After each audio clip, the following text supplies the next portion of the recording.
All right, everybody. I think we have a good enough quorum to start. So welcome to Autonomy Quest. And the whole point of Autonomy Quest is for you guys out there that are thinking about joining Autonomy to meet a graduate and hear their story. I'm a graduate of Autonomy Season 10. My name is James Cordiner. I'm a little under the weather today, so excuse me, but we'll get through this. Tonight, I'm going to be interviewing Noelle Berrie, and we're going to be talking about her coming to Autonomy and how it's been for her. And I'm excited because I've heard good things about Noelle, but I've never really gotten to have a decent one-on-one with Noelle. So I'm personally excited. Noelle, how are you this evening? I'm great. And yeah, I can echo the sentiment. I've, heard a lot of great things about you, and you're always popping around in all the meetings and stuff. So it is great to have a chance for a one-on-one. Oh, absolutely. Absolutely. So just to like just to really just to kick things off, I want to kind of find out about what brought you to autonomy, what in your life wasn't working out, that what about autonomy caught your ear that made you think this is for me. Right. Yeah. Well, when I first started listening to Grand Theft World, I mean, like, I kind of part of me wanted to join autonomy almost as soon as I heard about it. I was working in an office job. I was in a cubicle. I really didn't like it. The customer that I had to work for was just very demanding, but not very appreciative. The company I worked for wasn't too bad, but yeah, it was like I worked in export documentation, so it was like basically working on the same sheet of paper every day, like, 5 sheets of paper, and just the numbers changed. And so it was like that day in, day out for like 10 years, and it just drove me crazy. So I didn't want to do that anymore, but I think I had a lot of provisional self-esteem and like fear that was holding me back from doing other things. Like I thought about doing other things, but just never took any of the steps to make it happen. And then we had my son, and now I'm a stay-at-home mom, and I love that. I wouldn't trade that for the world. But even though my husband's an electrician, it's really, really hard to live on one income right now. Like, just like an electrician should be able to support a family of three, but we're struggling. And so I really wanted to find a way to make some money that didn't require me like outsourcing the raising of my child. So especially after autonomy, like I can't put him in school anymore. Like I can't have anybody like, and not even for the like original reasons I was considering not homeschooling, like the crazy things that are going on at school now. But now it's like school fundamentally, I do not want them grading my child. I do not want him thinking that other people must validate his opinions. Like, so, so yeah. Um, so that was probably the thing that made me like finally decide to take the leap, I guess, is needing that way of making more money, and autonomy offered that. And yeah, yeah, that's that in the community. I really see the value in creating the alternate community and the alternate way of doing things, and I do think that's the best solution. Not any kind of violence or protesting's clearly not working, but if we can just create our own system and our own community, and just you can have your thing and we'll do our thing. I think that's a good way of going. So I also joined to meet the community, and I haven't been disappointed.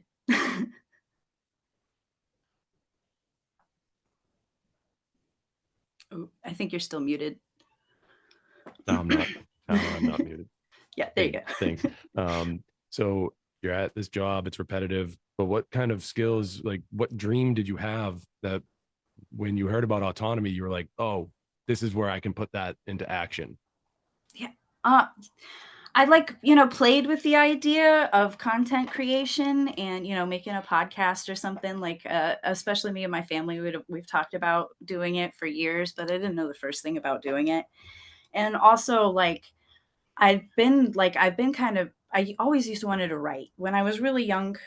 like when I was a child, I wanted to write and I wrote all the time. And then, some trauma happened and I just got blocked up. I got so blocked up. And I wanted to find a way to get that energy flowing again. And I just never did until I found autonomy, basically. Like I have started writing again, not all the time, but I have started again. And like I'm even considering trying to do copywriting as a way of making a living, which before, even when I was writing all the time when I was a child, I didn't have the confidence to think that I could write for a living.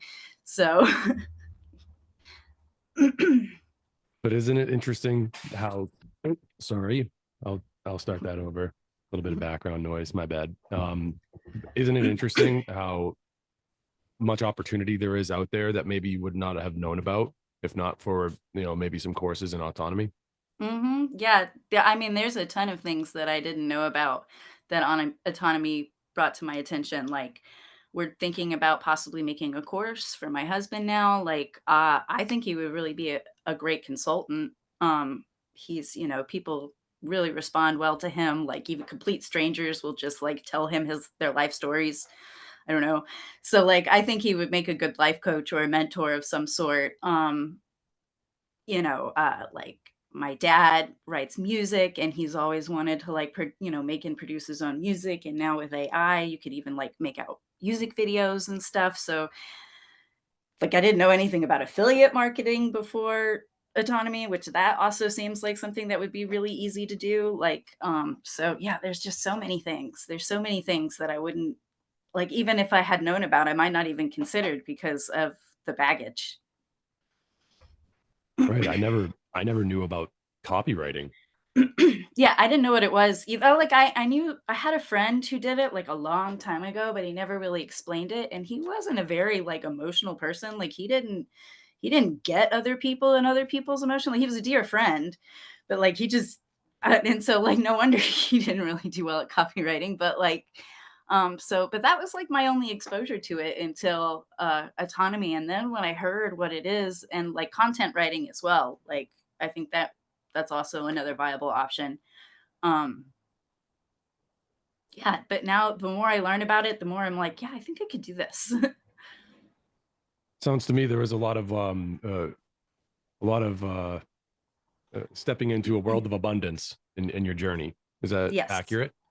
Yeah, yeah, yeah. I mean, I'd definitely say that I was held back by a scarcity mindset and that's something that I'm still working on because like I was thinking about it and autonomy is not like a magic wand. You're not going to join it and just instantly all of your problems are fixed. Like you have to make it work. you know? But so I'm working on it. I'm working on the scarcity mindset and trying to think more abundantly and take, you know, just trust that whatever we need is going to be provided if we just keep doing the right things. Oh, absolutely. There's a little saying in the recovery community of progress, not perfection. Right. Yeah. Totally. Yeah.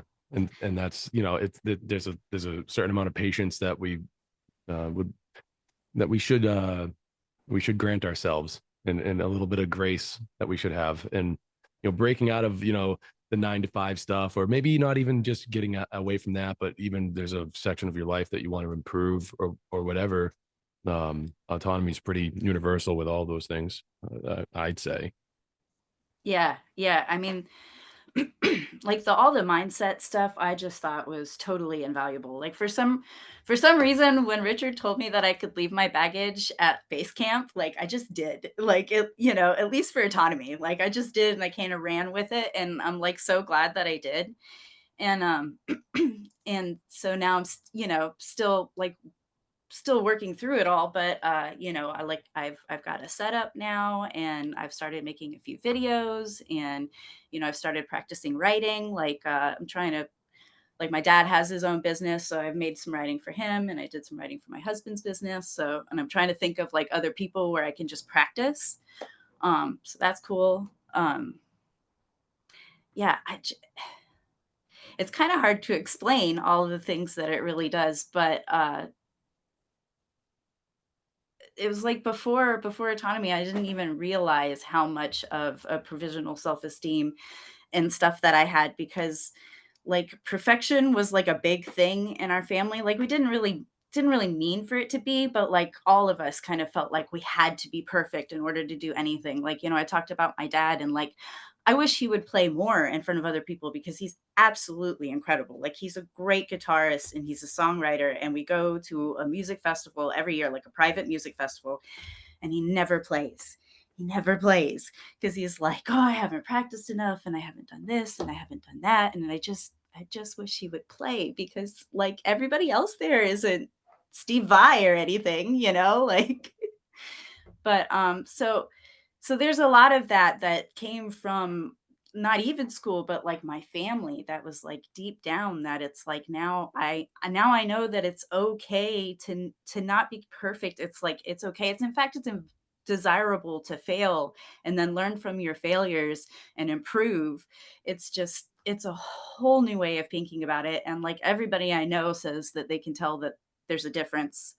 So Now, you've mentioned it twice. So anyone that is here or listening to the replay that doesn't know what provisional self-esteem is, would you please tell us what you know about that? I mean, to me, it just means like when you don't have self-esteem without somebody telling you that you can have it. Like, I guess it's at some points it's like almost like I need to be told I'm a good girl, Like I need that a reassurance, and that I'm doing the right things or whatever. I think it comes from something deep down that I'm working on. But um, yeah, and then in school, I feel like they double down on that because like I mean, if you think about writing papers, this is my favorite example. If you think about writing papers in high school, you research papers, you weren't ever supposed to put your conclusions or your opinions about what you read. You were only supposed to put like other people's, like the accredited people's opinions. So it's like your opinion, like that in itself would give you the idea that your opinions aren't good enough, without somebody telling you they're good enough. So that's what it means to me. So self-worth only being accessible because of an outside source giving it to you. Yeah. Instead of an Okay. inward one. Yeah. That's nasty stuff right there. Yeah. That's really nasty stuff. Hold on one second.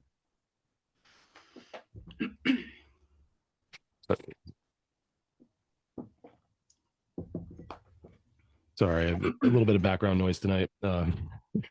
My bad.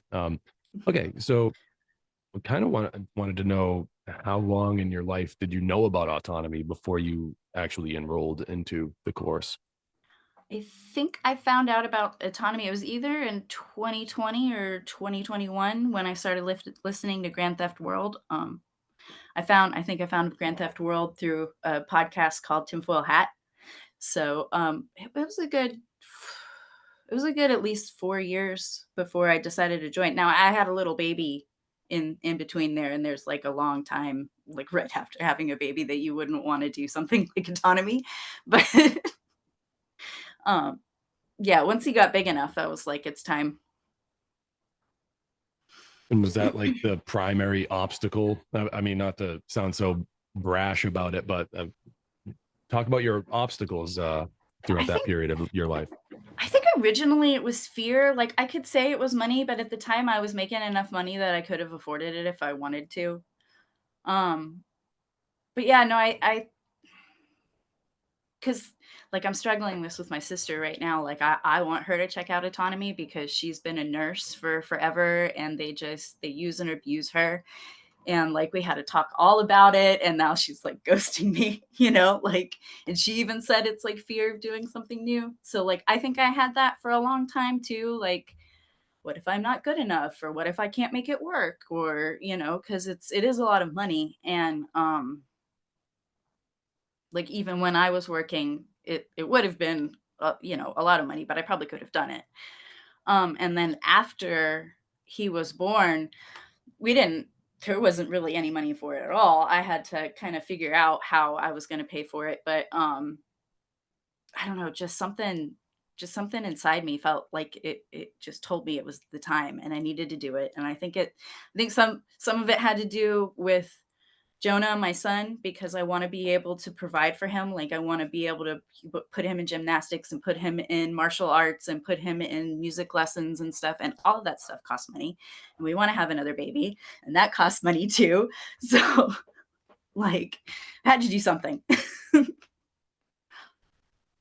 really amazing the type of inner strength that can come out when you feel a little backed onto a wall, you know. Yeah. So yeah, that's I figured out a way to make it work, and my I talked to my dad too, and he kind of split the cost with me, and yeah, just made it happen. Now, you mentioned the autonomy community. Would you want to go into a little more detail about that, your experience with the autonomy community? I was kind of blown away by the autonomy community, honestly. Like, Richard says that he vets people before he lets them in autonomy, but I found that it was really true. I haven't met a person. I haven't met a, had a excuse me, I haven't met a person in autonomy that I haven't liked yet. Like, honestly, everybody is so cool when we have the integration exercises. Like, every interview, somebody's telling you, something you didn't know, or something that can help you improve your life, or, something better about food or homeschooling. So it's just like the community is like a wealth of, knowledge on everything, and everybody is like, I guess the community becomes to be really important to everybody, so they take it really seriously, and everybody treats each other with respect. And like even when there's disagreements, like when feathers get ruffled, like we'll have communication exercises over it and stuff, which is like amazing. And um, shout out to you, Darren. And yeah, I don't. The community is just it's out of this world. And it's nice to be around so many like-minded people, because I feel like, anywhere else you run the risk of offending people, or like on Facebook. I don't get on Facebook really anymore. My husband does, and he gets upset all the time because like people we know are like secretly wishing us dead just because we disagree with them, and it's like it gets tough.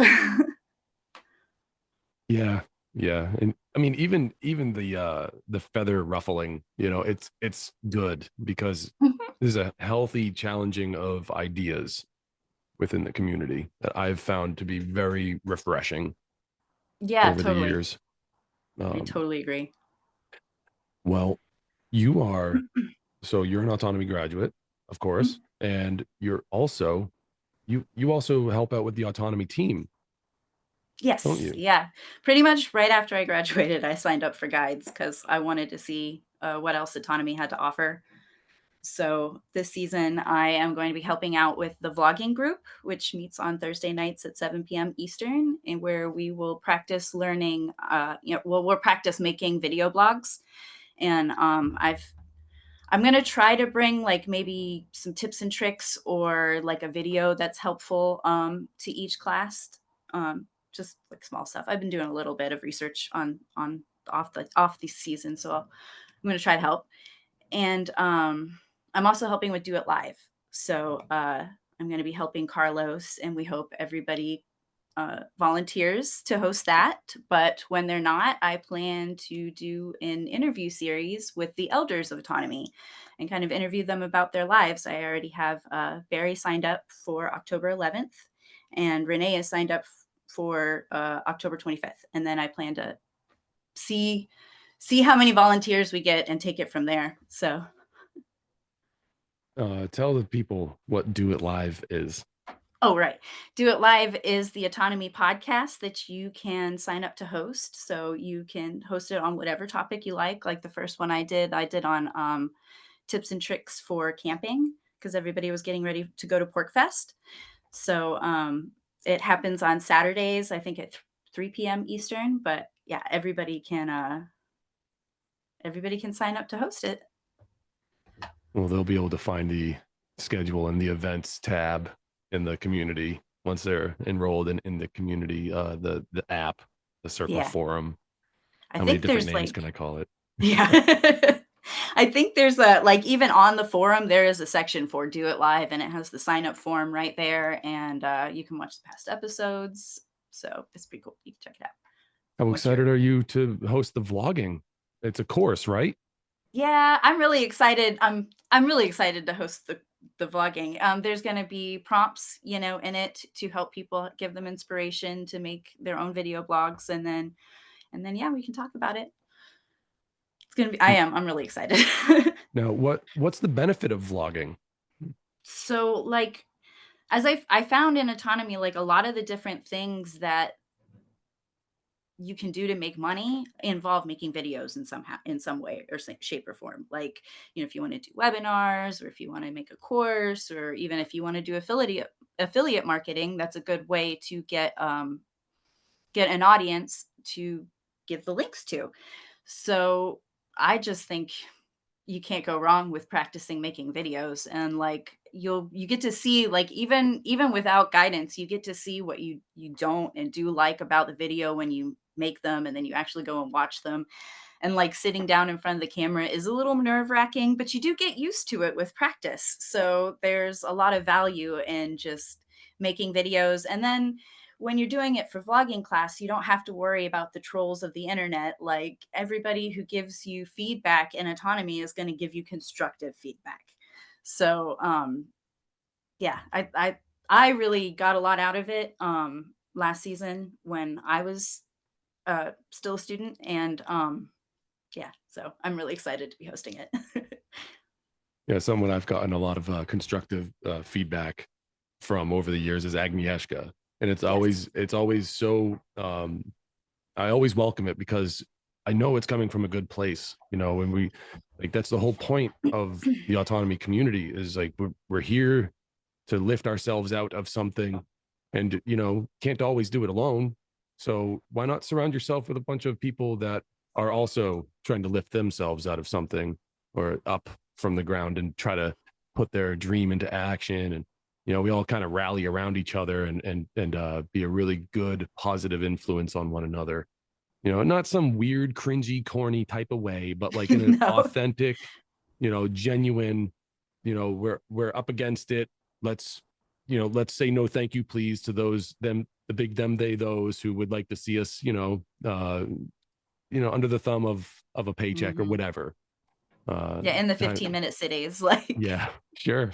You so know, yeah, and that is like everybody, it is the community is important to everybody, and I'm spaced on what I was gonna say. But that's okay. okay, Well, I've got a couple more questions I can go ask. ahead. Yeah.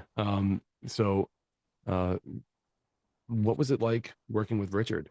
Like what were you surprised about? What were you maybe not just surprised about, but like what what was it like? What was your experience with him like? Well, I mean, like, he's just like he is on Grand Theft World. Like, he's very approachable.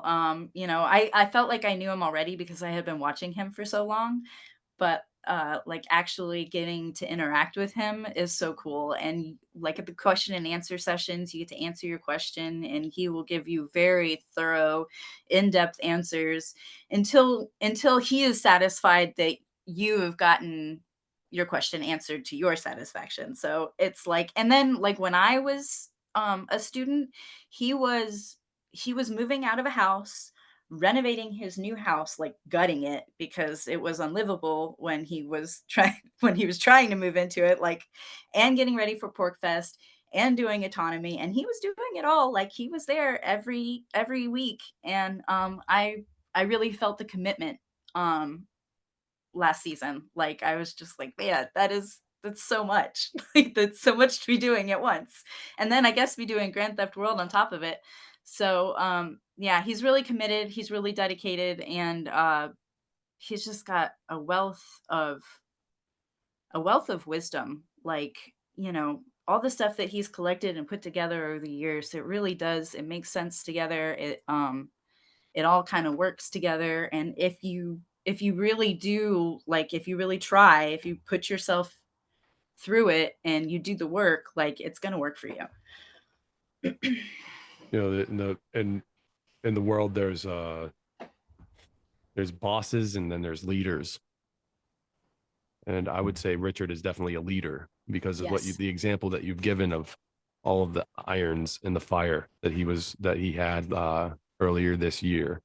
And even it was impressive to see. Yeah, it was. uh it was impressive to see the amount of multitasking, but you know, with such a great community to show up for, it's no wonder he finds the strength to do it, you know. I um you know, I also wanna say, like, his wife, Lisa, is I mean, she's, like, a Richard quality woman, obviously, like, she's amazing as well. Sometimes she joins us for the Q&As, and I'm always blown away by everything she has to say, like, as a mother and as a wife, like, so it's not just Richard, you like, you get his wife as well, and then everybody else that helps run it, like Leah and Martin and John and Michael, like everybody's yeah, it's awesome.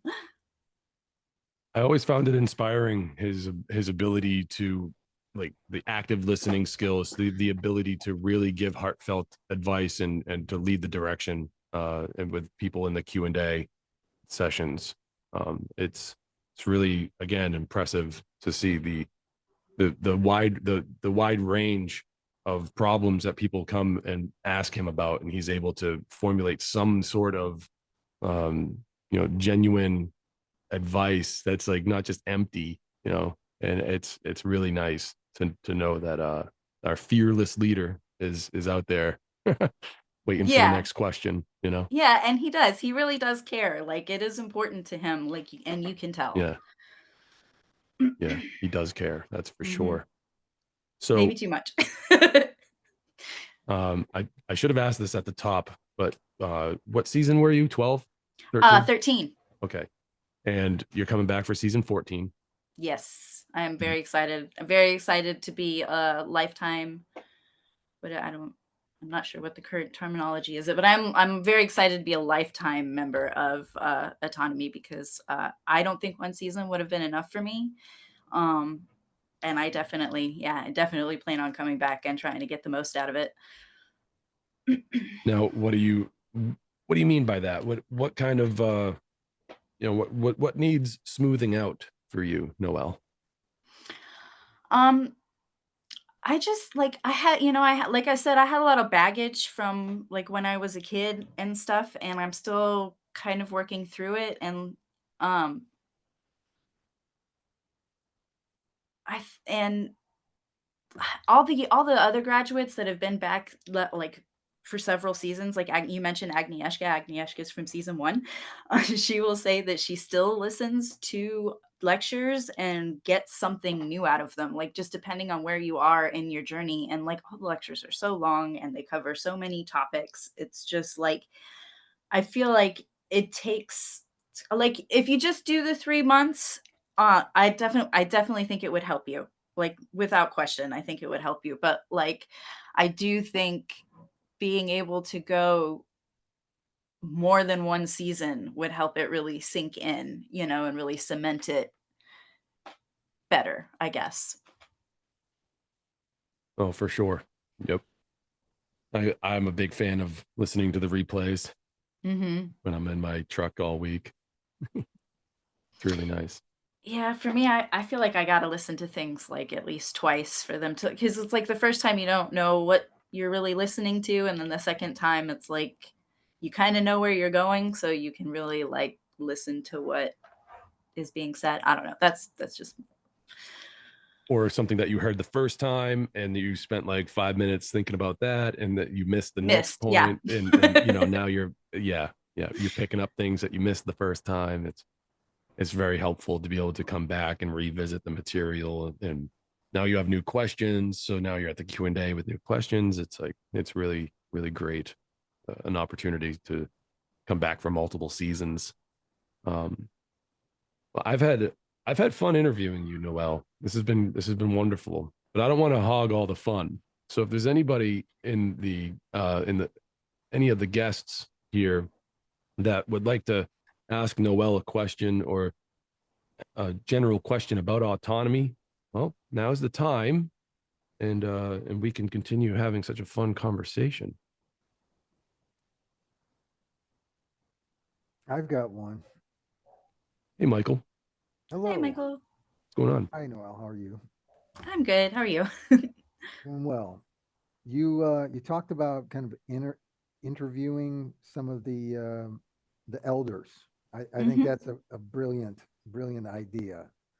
Where did you get that idea? Because I it's have to awesome. give credit to my husband. Like a long time ago, he said that he wanted to start a podcast like that he would want to, just interview elders of the community because they have so much to say, and everyone, all of them are dying to tell their story. And so I was thinking, I volunteered for Do It Live, and I was like, what am I going to do episodes on? I don't know. And I was like worried about it. And then I was like, oh, I know what I could do. I could interview our elders. And that turned it into something that, like, instead of me being worried about, I'm like really excited about it because I agree. I think it's a brilliant idea. Yeah, I just say Daniel McCarthy, who's a season one student, graduate, and he's a brilliant young guy. He's now married and got kids, and is not a regular within the community. But we had a discussion a long time ago. He had done the great books uh, kind of series where we used to get together and read and talk about the great books. But he has like a old old grandmother that's like in her 90s, and we had talked about interviewing older people before they pass, hmm all the knowledge and experience that they have. Wouldn't it be a Yeah. wonderful thing that would share within our community? And so yeah, I definitely want to encourage you to do that, and I look forward to that Do It Live. Yeah. Yeah. I'm really excited. We'll see. I'm going to take it slow because I know a lot of people are like, we got a lot of people this season. So I'm sure a lot of people are going to volunteer to host, but I'll keep doing it. I'll try to make the rounds. Awesome, thank you.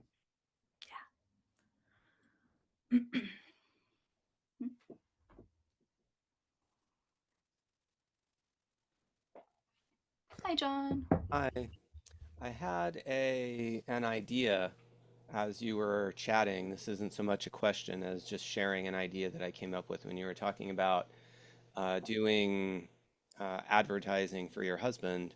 And this is hmm actually Richard's idea, but uh, so your husband's an electrician, and if he wanted to, I don't know whether he's working for someone or whether he has his own company, you could start doing YouTube videos with him hmm telling people how to do basic stuff around the house, doing things the right way, uh, you know, whatever, and that is your lead magnet to get them to come. And, if you got to Yeah. harder, you're going to need to go to an electrician and, hmm along the way. So that's just an idea that I was like, oh yeah, Richard talks about that all the time with plumbers. It might be a little trickier with electricity because that's kind of, you can hmm you can hurt yourself with electricity, but still the idea is still there. Building out something uh, for him. Is Does he work for someone? Does he have his own company? I'm curious. No, he has his own company. Yeah, so So I mean, you might have some discussions with him about how that might work, but um, you know, there may be something uh, to leading people to things people can do themselves, and some things, hey, I don't want to touch that. I need the electrician for that. So, yeah, and how to tell the difference, that kind of thing. Yeah, that's a great idea. mhm. And again, that's Richard's idea. So, Yeah. something I learned along the way. Yeah, it's a whole new way of thinking about getting leads and stuff, like, because trying to use Angie's List or some of those lead generation sites is really not. not the best. It's not desirable. So like, yeah, any of that stuff where we can try to take it into our own hands. But like, there's tons of stuff like what John said that's in the lectures that you can apply to, lots of different situations. And I'm always, I'm always talking to my neighbors. I'm like, do you know any honest plumbers? It's like that's the qualification. It's like, okay, Hmm. I get people that come and it's so obvious they have no idea what they're doing. And I'm like, "Oh my God." And then they expect me to pay them when they don't do the job. Uh, Yeah, no, it's awful. And I mean, he would say that he's even learned a few tips from selling just from listening to some of the stuff, like kind of secondhand through me. Like, cause he would tell people, I guess somebody the other day said that they were, somebody else offered a cheaper price. And my husband's like offers very, very competitive price because he's like a one-man operation. So like, he doesn't have to charge anything near what the big box stores charge. And he's like, yeah, but you got to trust. He's like, this isn't like going to Kroger and buying a box of Cheerios versus Publix. You got to be able to trust who's coming into your house. Like, and they were like, you're right. Maybe we will go with you. and then knowing what you're getting too, Hmm. and also demonstrating proof of work. So Hmm. if you can applying the testimonial thing, if you can get testimonials from people, hey, this guy rewired my whole house. I love him. He's great. Those kinds of things as well. Yeah. Yeah. That's primarily how he gets his business now is just, Yeah, it's all his word of five-star mouth. five-star reviews. Yeah. Now, I was curious, I didn't quite hear it. What was your plan? What's your next plan in terms of what you're going to do? How are you taking the autonomy skills and applying it to what you're going to do next? I really want to start copywriting. So I've been doing a lot of research on that and been doing some practicing. I think I said earlier, like I've been just taking like my dad's copy on his website and, my husband's copy and just like friends and stuff and trying to rewrite it to get some practice. Um, and then I've started looking at, there's freelance like sites that you can set up profiles and stuff. And so I've been kind of looking at those and looking at the profiles and trying to kind of collect my grammar, as it were. Um, and then I also like kind of like you said, I want to start trying to help my husband do some stuff. Kind of similar to what you said, like we're starting to do like on his Facebook, just like handyman wall of shame, because sometimes he takes like pictures of the crazy stuff he finds and like making posts about that. And then I have a friend who is he graduated from college as a concert pianist, and right now he is fixing and refurbishing pianos. Like that's how he's making his living. But like I was approaching him, I was like, you miss giving concerts. Like, why don't we do a YouTube concert? And it's just stuff like that. Like I've since got a computer that will download things like OBS and DaVinci Resolve. So I've been playing with a little bit of video editing and recording. Um, yeah. So just stuff like that. Those are kind of the things I've been working on in the off season. So did I hear that correctly? You're going to be the social media person for your husband, even though Hmm. you don't do any social media, but Yeah. Yeah. got it. All right. I'm learning, before autonomy, I didn't really do much social media, but now it's like got to get up to speed. So But you're doing it to, it's a means to an end. You're doing it so you yes. can get money, you can help him make money and that kind of thing. But Yeah, yeah. I'm not doing it to like doom scroll or like, whatever. I just go in, make the money, get out.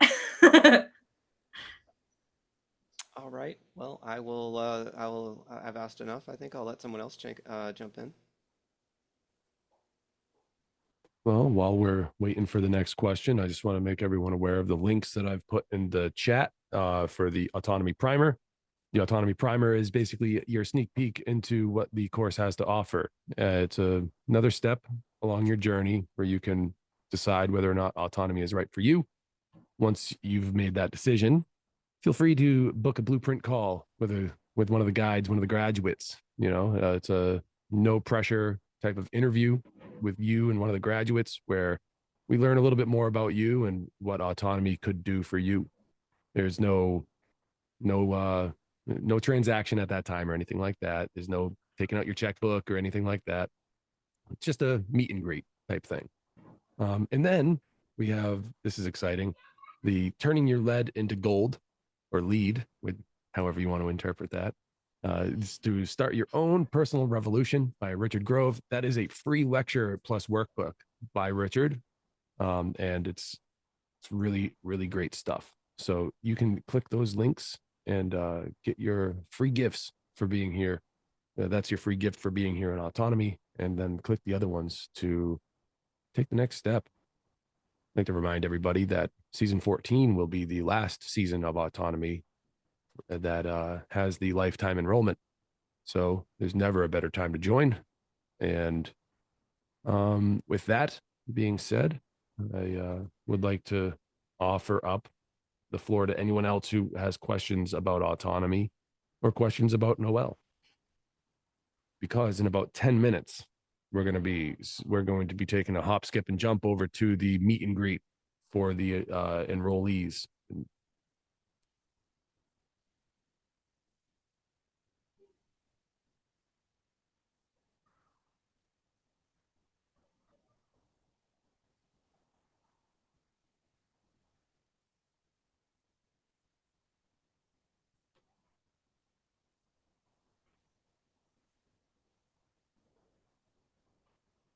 Noelle, do you remember how difficult it was for you to come off of mute and ask a question at some of the first Q&As that you went to, or some of the events that you went to?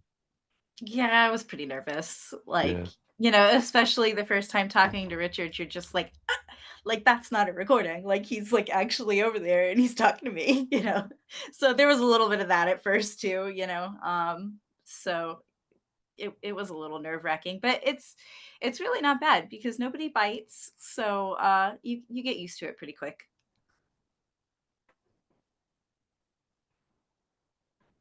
Yeah. I understand that. Hey guys, we're gonna wrap it up. We're gonna move over to the other one now. Sweet. All right, excellent.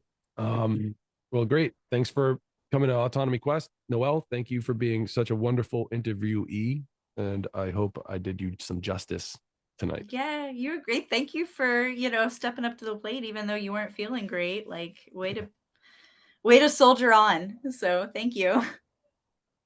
My pleasure. All right, guys. Maybe I'll see you at the meet and greet. Maybe not. Probably gonna go to bed.